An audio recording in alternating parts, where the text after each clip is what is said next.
ta grand voix, nous prions que tu marches devant eux. S'il te plaît, marche devant eux. S'il te plaît, marche devant eux. Ouvre encore de nouvelles portes que personne ne pourra faire sous le soleil au nom de Jésus.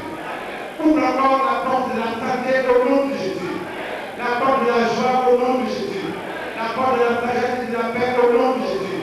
La porte d'un ministère fructueux, d'un ministère béni, d'un ministère encore qui va donner naissance à plusieurs églises, d'un ministère qui va donner encore naissance à plusieurs chrétiens, d'un ministère qui va donner naissance à plusieurs écoles publiques, d'un ministère qui va donner naissance à des hommes et des femmes préparés pour régner avec toi pour l'éternité. Seigneur, c'est pourquoi tous ensemble, ton peuple le met ton serviteur et son époux à ses bonnes mains pour leur avenir que tu as préparé pour eux.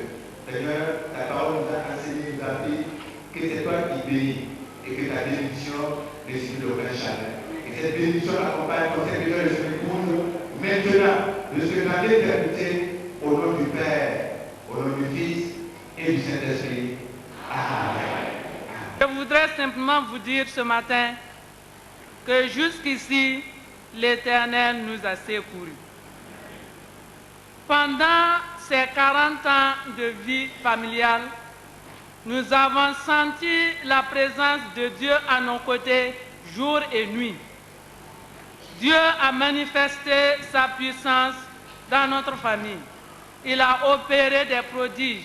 Il a fait des miracles dans notre foyer. Et nous lui sommes très reconnaissants ce matin. Nous voulons lui dire que son nom soit béni, que son nom soit exalté, que son nom soit magnifié dès maintenant et à jamais.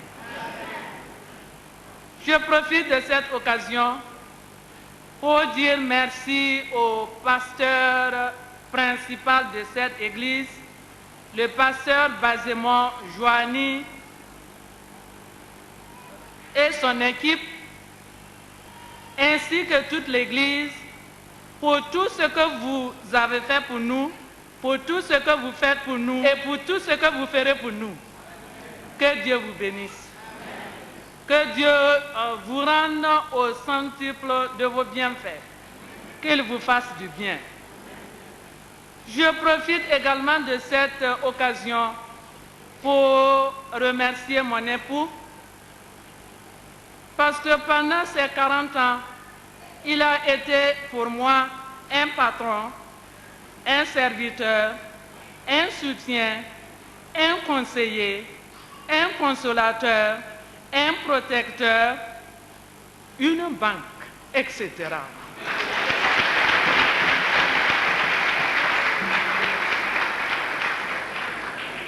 Je demande à Dieu de le bénir. Je demande à Dieu d'augmenter ses jours, de lui faire du bien pour la gloire de son nom. Vous tous qui êtes là, je vous demande de prier pour nous, pour que Dieu continue de nous assister, afin que nous soyons toujours un bon exemple pour nos enfants et nos petits-enfants, pour nos amis et nos voisins, pour nos familles et pour toute l'Église. Je veux vous demander de nous soutenir. Nous sommes faibles, nous sommes âgés, mais nous comptons sur vous. Merci parce que je sais que ce que j'ai dit là, vous avez saisi et vous allez le faire pour la gloire de Jésus. Je vous remercie. Merci beaucoup. Que Dieu vous bénisse. Mais je crois que ce qui est important pour nous, c'est que c'est bien que vous connaissiez un peu notre histoire. C'est vrai, quand j'étais revenu de France, je voulais être comme les autres jeunes gens, m'engager, avoir une fiancée. Et en ce temps, bon, comme j'étais de la Côte d'Ivoire, ensuite en France, je ne connaissais pas les gens. Et c'est Madame Essel qui est ici présente, qui avait pour amie Tenwende Ouedraogo. Elles étaient toujours ensemble, c'était des amies. Alors elle m'a dit, écoute, tu sais, tu peux la voir. J'ai dit, tu crois que je peux la voir? Elle dit oui. J'ai dit, on va essayer. Et comme c'est dit dans la parole de Dieu, qu'il y a 4 choses qu'on ne peut pas connaître leur chemin. C'est le serpent sur un rocher, c'est l'aigle qui vole dans les airs, un bateau qui est en pleine mer, on ne peut pas connaître leur chemin, et aussi une jeune fille qui aime un garçon. Donc, cela s'est avéré vrai. Ils se sont arrangés, ils sont venus me voir à Sava, et puis l'affaire s'est arrangée, et... Ah, mais c'est bon. L'affaire s'est arrangée, et bon, elle a accepté. Bon, on a eu des difficultés au début. Vu ma pauvreté, je n'avais même pas de vélo, et elle a accepté. Elle a dit, même si tu marches à pied, je marcherai. Si tu veux cultiver, on cultivera ensemble. Bon, je ne sais pas à quoi elle s'engageait, mais Dieu merci, nous sommes ensemble 40 ans de mariage, pas de fiançailles. Donc madame, je profite pour vous dire merci de m'avoir donné, de m'avoir aidé à trouver ma femme qui est assise à côté de moi maintenant. Merci beaucoup madame Esther. Merci beaucoup à l'Assemblée d'avoir vraiment fait tout ce que vous avez fait, ça touche le cœur. Nous sommes émus et nous vous disons merci. Je croyais que ma femme allait vous raconter 2 choses. Mais comme elle n'a pas raconté, moi je vais raconter. Elle ne sait même pas qu'est-ce que je vais raconter. Elle me dit de ne pas trop raconter. Mais je vais lui dire tout de suite devant vous tous que la banque là, c'est au rouge maintenant. Dieu nous a plusieurs fois protégés. Une fois nous étions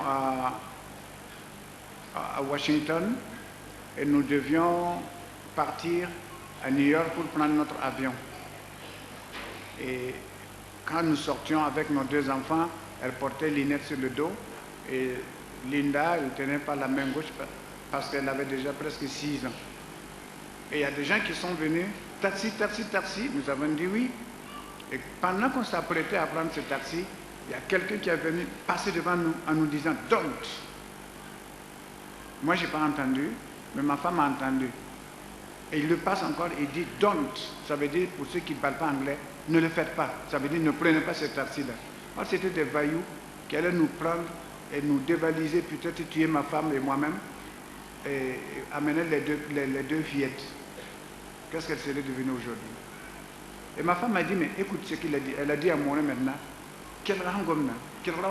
écoute ce que le monsieur l'a dit. Bon, je me suis arrêté et il est allé nous chercher un taxi, le vrai taxi maintenant. Et il nous a aidé à embarquer toutes nos affaires. Vous savez, quand tu voyages avec une femme, il y a toujours beaucoup de bagages. Bon, c'est comme ça, qu'elle soit blanche ou noire ou jaune ou rouge. Au cas qu'un jour vous voyagez avec votre femme, il ne faut pas vous énerver. C'est comme ça, c'est comme ça. Et il a tout fait pour nous. Quand nous sommes retournés pour lui dire merci, on ne l'a pas vu ce blanc-là. On ne l'a plus revu. Nous croyons que c'était un ange qui est venu nous secourir. Et ça, nous ne pouvons pas l'oublier. Et il y a d'autres choses encore. Nous pensons même à notre Benjamin qui pleurait ici. Vous ne savez pas pourquoi elle pleure. Hein? Pourquoi nous avons voulu nous joindre à elle aussi, pleurer avec elle. Je vais vous raconter une histoire. Quand ma femme quand nous avons eu la grossesse de combien de 3 semaines, le docteur avait dit que la grossesse était entre 10 jours à 2 semaines. Voilà. 10 jours à 2 semaines. Mais c'était... ça me faisait mal. Et puis elle était malade. Or c'était une grossesse quoi? Le docteur nous a fait savoir que l'enfant se formait en dehors de l'utérus. Voilà. Et que normalement, bon, il fallait faire une intervention chirurgicale pour l'enlever. Et donc elle s'apprêtait à aller le lendemain pour... C'est une semaine après.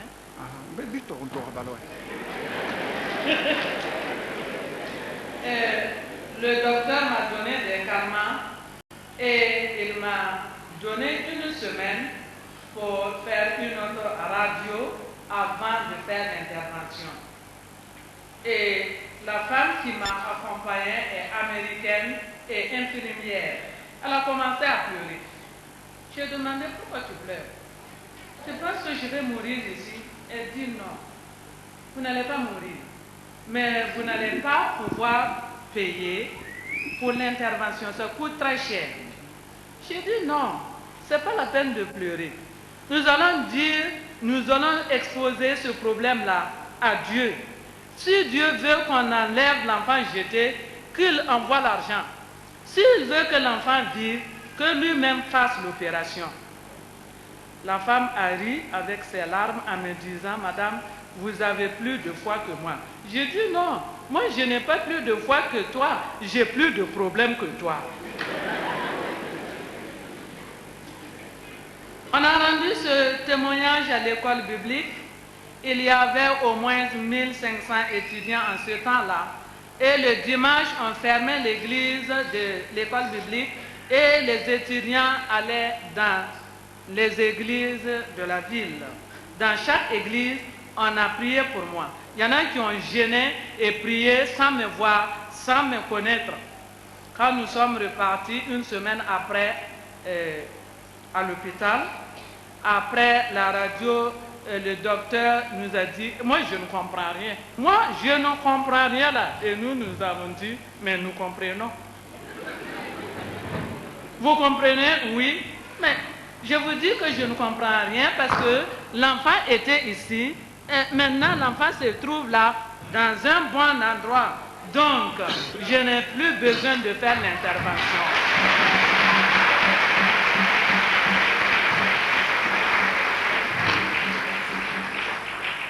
Après ça, il y avait un autre problème. Il fallait trouver de l'argent pour l'accouchement. On n'avait rien. On ne pouvait même pas travailler parce qu'on était des étrangers. Mon mari, chaque fois, la nuit, il se couche, il tourne à gauche, il tourne à droite, il se fait des soucis. Je dis, prions et dormons. Disons tout à Dieu et dormons. Il ne m'écoutait pas. Il se levait très tôt le matin et il cherchait des gens pour aider. J'ai dit, c'est pas la peine. Notre Dieu qui était avec nous en Haute-Volta est avec nous ici en Amérique. Il ne m'a pas écouté jusqu'à ce qu'il soit fatigué. Alors un jour, il m'a dit, ah, si je ne t'écoute pas, je vais beaucoup souffrir. On va prier ensemble. Nous avons prié, on a dormi jusqu'au matin. 2 jours après, Dieu a envoyé quelqu'un nous dire qu'il y a un papier à l'hôpital. On remplit le papier avant l'accouchement et après l'accouchement, là, c'est gratuit. On n'aura rien à payer. C'est 2 jours après. Quand nous sommes allés, on nous a donné le papier, on a rempli. À l'accouchement, on a mis les frais et à la fin, on a dit somme à payer 0. Et c'est cette fille qui pleurait ici.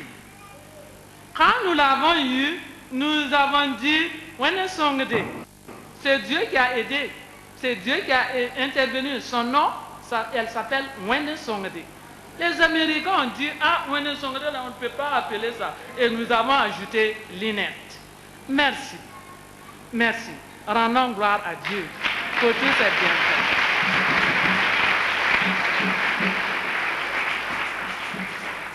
Si nous devions continuer avec les exemples là, nous allons parler jusqu'à demain matin. Oui, il y en a beaucoup. Merci. Bien, je voudrais... Dieu m'a donné le privilège de célébrer le premier mariage et c'était le pasteur Jean Bandé qui est maintenant grand-père lui aussi. Et ça c'était dans les années début 1970. Ensuite, il y a eu qui encore? Voilà, il y a eu M. Alain qui lui a pris sa retraite aussi, que j'ai eu le privilège de les marier. Mais à chaque fois, c'était presque les mêmes répétitions. Les mêmes répétitions. Et avec ce que je vais lire maintenant, je l'ai utilisé ici ailleurs, mais j'ai écrit cela en 1991 lors du mariage alors du pasteur de l'église, le pasteur principal de l'église de Tanguin Barrage. Voilà ce que je trouve dans le mariage chrétien. Dans le mariage chrétien, nous avons toujours dit que c'est l'amour qui doit prévaloir. Nous devons toujours aimer. Nous devons toujours nous soumettre, vice-versa. Vice-versa, que l'homme se soumette à la femme et que la femme aime son mari. Et vous savez ce que la parole de Dieu nous dit. Et dans 1 Corinthiens 13, vous pouvez lire, il nous est parlé de l'amour qui supporte tout. L'amour qui supporte tout. Donc nous devons nous supporter. Parce que si on nous dit de supporter, c'est qu'il y a des fois où il y a des cas insupportables. Mais nous devons nous supporter. Il est dit aussi dans la parole de Dieu que nous devons nous confier, savoir nous confier l'un l'autre. Là, on l'a déjà dit ici. Nous devons nous confier l'un l'autre. C'est-à-dire, garder ce que Dieu vous dit, ce que Dieu nous dit, ce que nous devons faire. Il faut apprendre à aimer, il faut apprendre à se confier. Et ça ne s'apprend pas du jour au lendemain. Non. Il faut tout apprendre dans le mariage. Il faut tout apprendre. Après, comme j'ai l'habitude de dire qu'au début du mariage, c'est l'homme qui commande jusqu'à l'âge de 35 ans. Mais qu'après, c'est la femme qui commande. Mais il y a des femmes qui commencent à commander même avant d'avoir les 35 ans. Nous avons toujours dit que la femme était un don de Dieu. Voilà pourquoi, comme elle est précieuse, elle est donnée par Dieu, je vous demande à tous de les aimer. Comme c'est un don de Dieu, je vous demande de les aimer et de ne pas vous hâter à la contestation, mais qu'on sache faire ce qui est bien pour que la vie conjugale soit une vie propre, saine et aimante. Nous devons aussi accepter la différence parce que nous sommes tous différents. Comme disait le pasteur Bazemont tout à l'heure, que le pasteur Philippe est différent de lui, et vous aussi vous êtes différents l'un de l'autre. Donc nous devons chercher à accepter cette différence-là. Parce que Dieu a créé l'homme, il a créé la femme, et les deux doivent devenir une seule chair, comme c'est dit dans la parole de Dieu. Et nous voulons que les femmes bâtissent leur maison, pas sur du sable, mais sur le rocher qu'est Jésus. Que les hommes aussi bâtissent leur maison, c'est-à-dire leur foyer, pas sur du sable, mais sur le rocher qu'est Jésus. Que la femme accepte la différence et que l'homme aussi accepte la différence dans la souplesse. Montrer de la souplesse. C'est dans l'amour qu'on peut montrer la souplesse, c'est dans la soumission qu'on peut montrer de la souplesse et cela est nécessaire. Chacun doit jouer son rôle et bien jouer son rôle et cela c'est une grâce de Dieu. Dans Proverbe il est dit une réponse douce calme la fureur. La parole de Dieu nous dit également, je crois que c'est dans Pierre, où il nous est dit d'avoir des paroles assaisonnées de sel. C'est ce que la parole de Dieu nous dit. Sois affectueux. Aime ton prochain comme toi-même, nous dit la parole de Dieu. Et c'est ce que nous devons faire dans nos foyers, dans vos foyers. Se montrer affectueux. Et comme ça, Dieu va éloigner de nous la honte, comme quelqu'un un jour m'a dit. Il y a un vieillard, il a au moins 100 ans, j'ai sa photo. J'ai entendu parler de lui quand j'étais à Zignaré, j'ai dit je vais le voir. Et quand il m'a vu, il m'a dit à mon Léon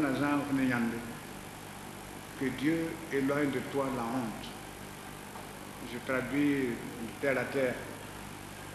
Que Dieu nous aide, mes amis, à marcher dans, comme disaient les enfants, les petits-enfants, c'est-à-dire que de telle sorte que au ciel, il n'est pas, que les parents n'aient pas à chercher est-ce que mon fils ou ma fille est là.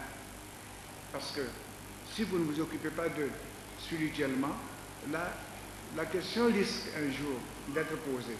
Mais si vous les élevez dans la voie du Seigneur, si vous élevez vos enfants à connaître Dieu, alors là au ciel vous n'aurez pas à chercher longtemps votre enfant, votre fille ou votre fils, ou bien vos parents, parce que vous aurez marché avec Dieu quand vous étiez sur cette terre. Nous demandons à Dieu que nous soyons prudents, comme le serpent, et sages comme les colombes, que nous soyons sages, que nous soyons doux, et doux de cœur, ce que la parole de Dieu nous dit. Donc mes amis, je ne serai pas long, je vais simplement vous demander que vous appreniez à prier l'un pour l'autre, que vous appreniez à vous soutenir, et que vous appreniez à marcher droit devant le Seigneur dans votre foyer. S'il y a quelque chose qui ne va pas, la première des choses à faire, c'est de prier, c'est de demander à Dieu de nous aider. Nous devons chercher, comme dit la parole de Dieu encore, c'est dans Jean d'ailleurs, aimez-vous les uns les autres. Celui qui n'aime pas ne connaît pas Dieu parce que Dieu est amour, c'est bien dit. Celui qui est son frère, celui qui n'aime pas son frère est un meurtrier et que les meurtriers n'hériteront point le royaume de Dieu. Et je pense que nous tous, nous voulons hériter le royaume de Dieu.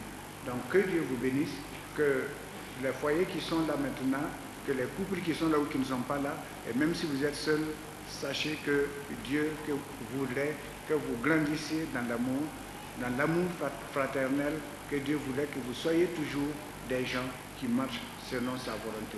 Donc, Pasteur Benjamin, je vous remercie beaucoup et je vais m'arrêter là. On parlait de la mission, il parlait de la gloire de Dieu qui jaillit dans la vie des missionnaires.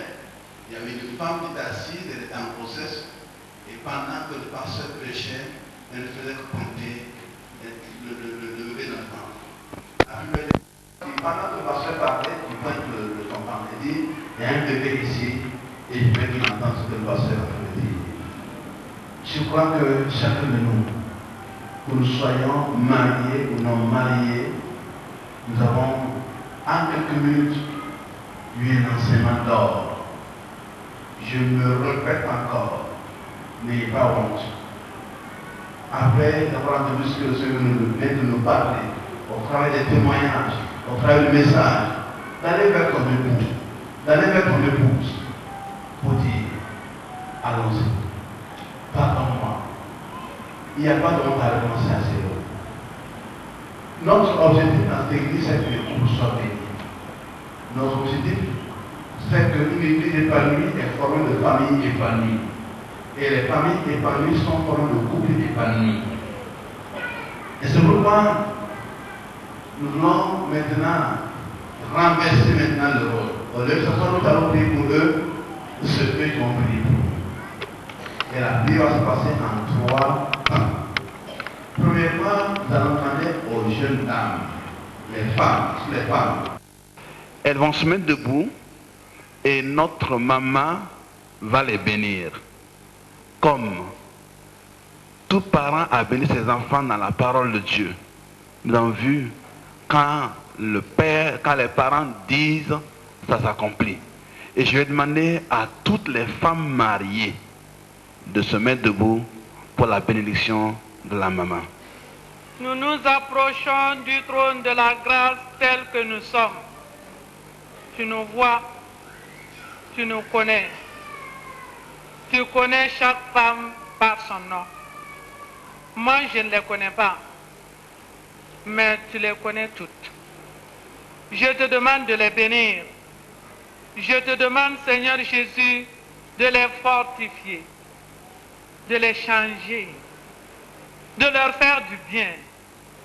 Seigneur Jésus, de les transformer. Notre Dieu, notre Père, je te demande de les aider afin qu'à travers ces femmes, toute leur famille soit bénie. Les maris soient bénis. Que les enfants soient bénis. Seigneur, nous comptons sur toi. Nous comptons sur toi et sur toi seul. Je sais que ce que nous ne pouvons pas faire, tu peux le faire. Nous sommes des humains, nous sommes limités. Toi, tu n'es pas limité. Seigneur, étends ta main. Manifeste-toi. Manifeste ta puissance sur ces jeunes femmes qui sont debout devant toi. Seigneur, merci parce que tu nous entends, tu nous comprends. Et je sais que tu vas faire au-delà de nos attentes pour glorifier ton Saint-Nom. Dans le nom de Jésus-Christ, notre Sauveur. Amen. Je te dis merci pour ces hommes qui se sont levés. Tu as permis qu'ils aient des épouses. Tu as permis qu'ils vivent ensemble. Je te demande de les bénir. Je te demande que tu leur donnes ce privilège, cette joie que nous ressentons aujourd'hui avec émotion, qu'eux aussi puissent peut-être dépasser les 40 ans ou même plus, mais qu'à tout moment, ils puissent s'arrêter, qu'ils puissent dire, jusqu'ici l'Éternel nous a secourus, disons merci Seigneur. Qu'ils aient ce privilège comme nous avons ce privilège aujourd'hui. Je les bénis au nom du Père, du Fils et du Saint-Esprit.